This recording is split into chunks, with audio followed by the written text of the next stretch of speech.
मैं सैफ अनवर, आप देख रहे हैं इस वक्त झारखंड एक्सप्रेस न्यूज़ पे फेसबुक लाइव पेज। और इस वक्त Jharkhand ICT computer welfare association ने धरना प्रदर्शन दे रहे हैं। इनसे जानेंगे कि आखिरकार इन लोगों का क्या मांग है। लगातार इन लोग प्रोटेस्ट कर रहे हैं। किन मांगों को लेकर आप लोग यहाँ पे धरना प्रदर्शन कर रहे हैं?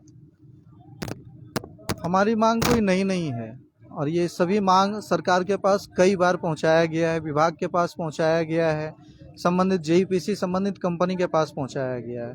हमारी मांग है कि हमें एक सम्मानजनक वेतन के रूप में 25,000 रुपया दिया जाए, क्योंकि महंगाई काफ़ी ज़्यादा हो चुकी है। ये एक मीडिया आप कर्मी हैं, आप भलीभांति जानते हैं कि जो आप ट्रैवल करते हैं, तेल लगता है, पेट्रोल जलता है, पेट्रोल की कीमत 2017 से लेकर के आज तक कितनी हो चुकी है। तो जो विभाग के अधिकारी हैं उनका प्रति वर्ष वेतन बढ़ता है और हमारा वेतन 2017 से लेकर के अभी तक 8,000 रुपया है। तो क्या हमारा वेतन नहीं बढ़ना चाहिए? हमारे मांग में महिलाओं के लिए मांग है, जो एसएल होता है, इस विशेषावकाश, जो मासिक जो उनको पीड़ा होती है, क्या उनको उस दिन छुट्टी नहीं दी जा सकती है? वो अपना सीएल लेकर के वो जाते हैं। तो हमारी मांग है कि विशेषावकाश से मातृत्व अवकाश, जो गर्भवती महिला होती है उनको मातृत्व अवकाश दिया जाए। साथ ही जो हम लोग मांग रखे हुए थे, घेराव किए हुए थे, उसमें आश्वासन दिया गया था कि आपके ऊपर किसी प्रकार का कार्रवाई नहीं किया जाएगा। साफ शब्दों में लिखा गया है कि किसी प्रकार का किसी के ऊपर कार्रवाई नहीं किया जाएगा, किंतु हमारे साथी सुमंत कुमार और साथ में मुझे टर्मिनेट कर दिया जाता है। क्यों? क्योंकि हम लोग मांग रखे हुए थे सरकार के जो पास है, अपनी मांग विभिन्न कंपनियों के पास जो हम लोग मांग रखे थे, जो शोषण होता आ रहा है उसको लेकर के हम लोग मांग रखे थे। तो मांग रखने के एवज में हमें फल यह मिलता है कि हमारी सुनवाई तो नहीं होती है, किंतु हम लोगों को टर्मिनेट कर दिया जाता है और हम लोग यहाँ आमरण अनशन पर अब बैठ चुके हैं। कितने दिनों से आप लोग यहाँ पे धरना प्रदर्शन पर बैठे हुए? हमारा जो धरना है वो 22 अगस्त से है और 24 अगस्त से लेकर के मेरे साथी आमरण अनशन पर यहाँ बैठे हुए हैं बिना भोजन पानी के। और मैंने ये लिखित में भी दे दिया है कि अगर मेरी मृत्यु भी होती है तो इसकी जवाबदेही जो होती है वो संबंधित विभाग, जेईपीसी, संबंधित कंपनी की होगी, क्योंकि उनके छल के कारण आज मैं इस अवस्था में पहुँचा हूँ। देखिए, आईसीटी इरस्ट्रट के द्वारा दिनांक 5/8/2024 से जारी धरना कार्यक्रम के कारण किसी भी प्रकार की अनुशासित कार्यवाही नहीं करने की अनुमति प्राप्त कर संबंधित एजेंसी को निर्देशित किया जाएगा। तो और कई लोगों से जानेंगे कि आखिरकार इनका मांग पत्र जो है सुन रहा है या नहीं सुन रहा है, क्यों नहीं सुन पा रहे? जी बिल्कुल, हम लोग यहाँ 22 अगस्त से बैठे हुए हैं और आज 6 दिन पूरे हो चुके हैं। इसके साथ साथ ही मैं और मेरे साथी तन्मय कुमार, जिन्हें कार्य से निष्कासित कर दिया गया, हम लोग आज चौथा दिन है आमरण अनशन पे हैं, बिना खाए, कुछ बिना पानी, एक बूंद पानी पिए हुए। लेकिन किसी ने हमारी विभाग संबंधित विभाग हो या फिर झारखंड सरकार हो या फिर यहाँ पे विपक्ष की कोई पार्टियां का कोई प्रतिनिधि हो, आज तक हमारी सूद लेने नहीं आया है। अब इसी से ये समझ सकते हैं, आप विचार कर सकते हैं कि ये सभी हमारे प्रति कितना ज़्यादा असंवेदनशील है। अच्छा, कितने जिलों से आप लोग यहाँ पे उपस्थित हैं? जी, पूरे झारखंड राज्य के 24 जिला से यहाँ पे सभी आईसीटी इंस्ट्रक्टर यहाँ पहुँच रहे हैं और रोज हमारी संख्या बढ़ती जा रही है। और जैसा हम लोगों का कार्यक्रम है, कल से घेराव करना हम लोग शुरू करेंगे। कहाँ पे घेराव कीजिएगा? जी बिल्कुल, हम लोग सभी जगह घेराव करेंगे। जैसे जितनी भी पार्टियां हैं उनके कार्यालय को हम लोग घेराव करने का काम करेंगे और संबंधित विभाग जो है उसके कार्यालय को घेराव करने का कार्य करेंगे, चाहे डीसी ऑफिस हो, डीएससी ऑफिस हो, चाहे एसडीओ ऑफिस हो, चाहे वो जेईपीसी कार्यालय हो, इस सभी का हम लोग घेराव करने का काम करेंगे। और पार्टी कार्यालय, चाहे वो सत्ता पक्ष की हो चाहे वो विपक्ष पक्ष की हो, चूंकि सत्ता के लालच में, कुर्सी के लालच में, कुर्सी बचाने में सरकार लगी है, तो उसको गिराने में विपक्ष भी लगे हैं। लेकिन दोनों में से किसी ने हमारी सूद लेने की जरूरत नहीं समझी। हम लोग दोनों पार्टियों के कार्यालय को घेरने का काम करेंगे और जब तक ये आंदोलन चलता रहेगा तब तक हम लोग आमरण अनशन पे रहेंगे। या तो हमारी मृत्यु होगी या तो हमारे मांगों को पूरा किया जाएगा। चाहे पक्ष की पार्टी हो चाहे विपक्ष की पार्टी हो, सभी पार्टी को घेराव करेंगे Jharkhand ICT computer welfare association. तो देखिए, पिछले 22 तारीख 22 अगस्त है ना, 22 अगस्त से इन लोग धरना प्रदर्शन बैठे हुए हैं और कुछ और लोगों से जानेंगे कि क्या नाम हुआ सर आपका, मेरा नाम अजय कुमार नाम हुआ, किस जिले से आपके? धनबाद जिले से हैं। मैं आईसीटी शिक्षक संघ के प्रदेश अध्यक्ष में हूँ। प्रदेश अध्यक्ष। तो प्रदेश अध्यक्ष से आपसे तो बात और होनी चाहिए। आपका जो मांग पत्र है, आखिरकार जो आप घोषणा पत्र भी किए थे, मांग पत्र आखिरकार सुन क्यों नहीं पा रहा?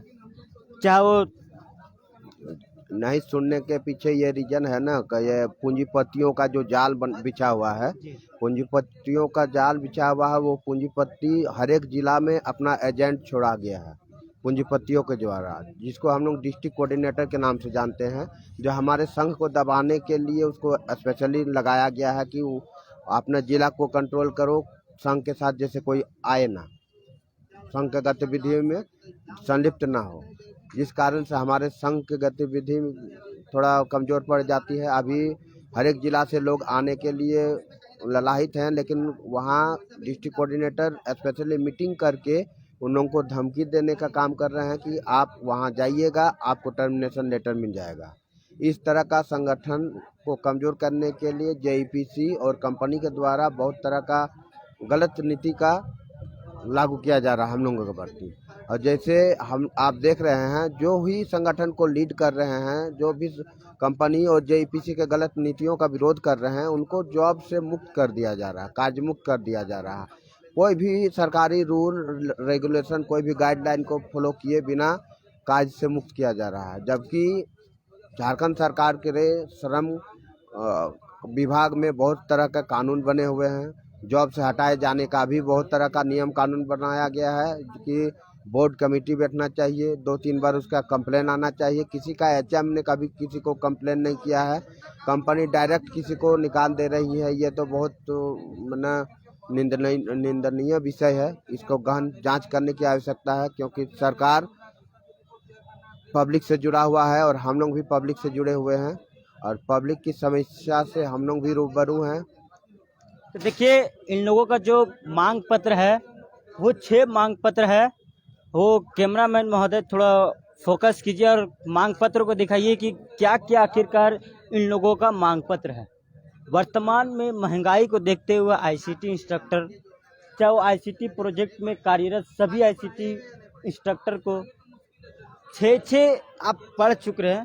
देखिए, बराबर दक्षता परीक्षा समाप्त करना एवं कार्य समिति करना, बहुत सारा इन लोगों का मांग पत्र है, पर इन लोगों का सुनवाई नहीं हो पा रहा।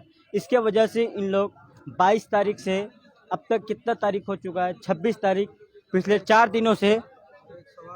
बोलिए सवाल। मेरा एक सवाल यह है, आदित्य रंजन जो जेईपीसी डायरेक्टर है, मेरा सीधा सवाल उनसे है कि आप जो बारंबार दक्षता परीक्षा लेते हैं और जो लोगों को फेल कर देते हैं, मैं उनको भी चैलेंज करता हूं कि वो जो यूपीएससी पास करके आए हैं, अगर वो क्या दोबारा यूपीएससी में बैठते हैं और इंटरव्यू देते हैं तो क्या यह 100% गारंटी लेते हैं कि वो पास कर जाएंगे? मैं आपसे ये पूछना चाहता हूँ, क्या वो इस चीज़ का जवाब देंगे कि वो दोबारा यूपीएससी में बैठते हैं और वो पास कर जाएं बिना सेटिंग के और बिना पैसे दिए हुए? तो आपका देखिए, आप क्या बोलना चाह रहे हैं कि सेटिंग से वो अधीर रंजन आए हुए हैं?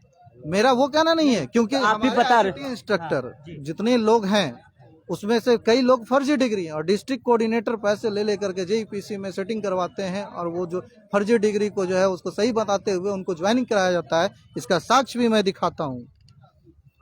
वो पेपर कहाँ? देखिए, तो देखिए, ये अधीर रंजन के बारे में बतला रहे हैं। 2022 का पेपर है, ठीक है। 2022 में, इसके पहले 2019 में एक्स्ट्रा मार्क्स कंपनी के द्वारा नियुक्त किया गया है लोगों को, 116 लोगों को, ठीक है। 116 लोगों में डॉक्यूमेंट वेरिफिकेशन ये लोग काम कर रहे थे, साल भर काम कर रहे थे। काम करने के बाद दोबारा डॉक्यूमेंट वेरिफिकेशन के लिए बुलाया जाता है और डॉक्यूमेंट वेरिफिकेशन में पता चलता है कि 61 लोग फर्जी डिग्री हैं। फर्जी डिग्री के माध्यम से ये लिखा जाता है कि उनको हटाया जाए और उनका पैसा वापस किया जाए। तो मैं ये पूछना चाहता हूँ कि उन्होंने पहले जो ज्वाइनिंग कराया था तो वो डॉक्यूमेंट्स किस प्रकार से वेरिफिकेशन करवाया था, वो संबंधित कंपनियों पर क्यों नहीं कार्रवाई करते हैं, सीधा उन आईसीटी इंस्ट्रक्टर पर क्यों कार्रवाई करते हैं। मेरा ये सवाल है। बारंबार दक्षता परीक्षा क्या हम आईसीटी इंस्ट्रक्टर दे सकते हैं क्या? क्यों नहीं वहाँ बैठे पदाधिकारी को भी हम लोग एग्जाम लेना चाहते हैं, क्यों वो देना चाहेंगे एग्जाम? बारंबार हम लोग लेना चाहेंगे। तो मैं ये कहता हूँ वो यूपीएससी पास करके आए ना, क्या वो दोबारा बैठेंगे पास करेंगे, इसकी कोई गारंटी है? कैसे तो फिर आए कैसे? एक बार हम लोग भी पास करके ही आए हैं, हर साल हम लोग एग्जाम देंगे, क्या ये नाइंसाफी नहीं है? ये बताइए। तो इसका मतलब यूपीएससी से पास करके जो आए हैं उनको भी तो बारंबार परीक्षा देना चाहिए ना। तो वो पीएससी पास करके इंटरव्यू भी फेस करके आए होंगे ना, अधीर रंजन सर। हम लोग भी एग्जाम पास करके, एक नहीं 2 बार एग्जाम पास करके, इंटरव्यू पास करके, डॉक्यूमेंट वेरिफिकेशन करके ज्वाइन किए थे। और मुझे जो निष्कासित किया गया, क्या आपने किसी ने ये पूछने का कोशिश किया कि मुझे क्यों निष्कासित किया गया? मेरा क्या गलती था? मेरा ये सिर्फ था, मुझे टर्मिनेशन करने के पीछे रीजन यह था कि 48 घंटे के अंदर में मैंने मेल का जवाब नहीं दिया। क्यों नहीं दिया कि कभी कंपनी ने मुझसे पूछा या जेईपीसी के अधिकारियों ने मुझसे पूछा? कारण यह था कि मैंने भी कई बार कंपनी को मेल किया, अपना जवाब मांगा, कंपनी मेल नहीं करती है, मेल का जवाब मुझे नहीं देती है, तो मैं उनको क्यों 48 घंटे के अंदर में जवाब दूंगा?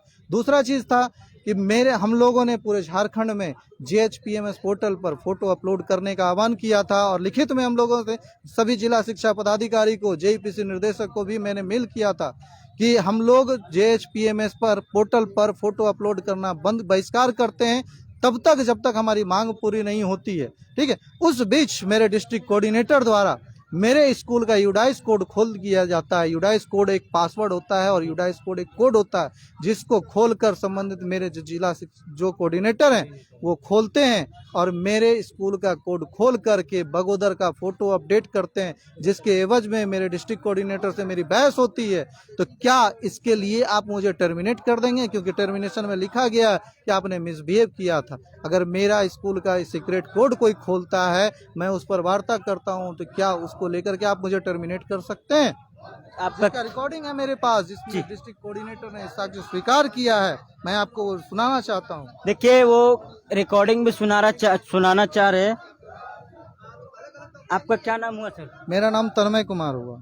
आप आईसीटी इंस्ट्रक्टर के कौन है? मैं आईसीटी इंस्ट्रक्टर पर गोड्डा जिला में कार्यरत था। पहले मैं संघ में था, मैंने संघ छोड़ दिया। ठीक है। फिर भी मैं पूरे झारखंड को हम लोग लीड कर रहे हैं। जेईपीसी भी घेराव किए थे 5 तारीख को, 5 से 8 तक धरना प्रदर्शन था। इसी बीच में हमने जेईपीसी घेराव किया था। वार्ता के लिए मुझे इन्हें और कुछ चयनित लोगों को बुलाया गया था। चयनित में ये 20 तारीख तक का आश्वासन दिया गया था। मांग पूरी नहीं हुई तो मैं 22 तारीख से फिर धरना प्रदर्शन करने के लिए और आमरण अनशन पर बैठा हूँ। मेरी आवाज़ अभी भी उतनी ही बुलंद है और आगे भी बुलंद रहेगी, इसमें कोई कमी नहीं होगी। तो मैं आपको अब ये सुनाना चाहता हूँ, जो मेरा फोटो अपलोड किया गया था, मेरे डिस्ट्रिक्ट कोऑर्डिनेटर ने ये स्वीकार किया। तो देखिए कुछ रिकॉर्डिंग सुनाना चाह रहे हैं। ये मेरा अपडेट कौन किया है सर? हम किए थे सर, आप क्यों? हमसे पूछ लेते। नहीं पूछ लेते नहीं, ये बिल्कुल गलत हुआ है। हम मान रहे हैं इस बात को। नहीं, ये बर्दाश्त से बाहर होगा सर। आइंदा नहीं होगा। नहीं कल से नहीं नहीं, होगा। नहीं सर, ये बिल्कुल बर्दाश्त से बाहर हो गया है। ये बिल्कुल बर्दाश्त। बगोदर का फोटो अपडेट हुआ है। हम इसका सोचना, बगोदर का फोटो अपडेट हुआ है मेरे में। बगोदर का तो नहीं डाले हम इसका सूचना, क्योंकि हम स्क्रीनशॉट ले चुके हैं, पूरा डिटेल हम ले चुके हैं। हम कल इसकी सूचना हम आगे दे रहे हैं सर। हमसे गलती हुई है सर, हम आपसे नहीं पूछे।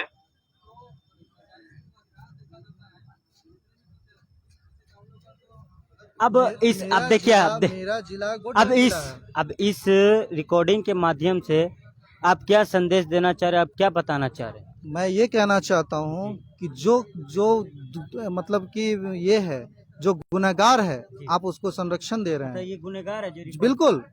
जो डिस्ट्रिक्ट कोऑर्डिनेटर मेरे स्कूल का यूडाइस कोड खोलता है और बगोदर का, मेरा जिला गोड्डा है, मेरा गोड्डा जिला में भी मैं मंडरो प्रखंड से आता हूँ। मेरा प्रखंड का छोड़ करके आप बगोदर का फोटो अपडेट करते हैं और 4 क्लास अपडेट कर देते हैं, तो गुनहगार कौन हुआ? मैं या वो व्यक्ति जिसने मेरे स्कूल का एक पर्सनल कोड को खोल करके अपडेट किया, या संबंधित जो कंपनियां हैं वो जिम्मेदार होंगी? तो मुझे क्यों निकाला गया?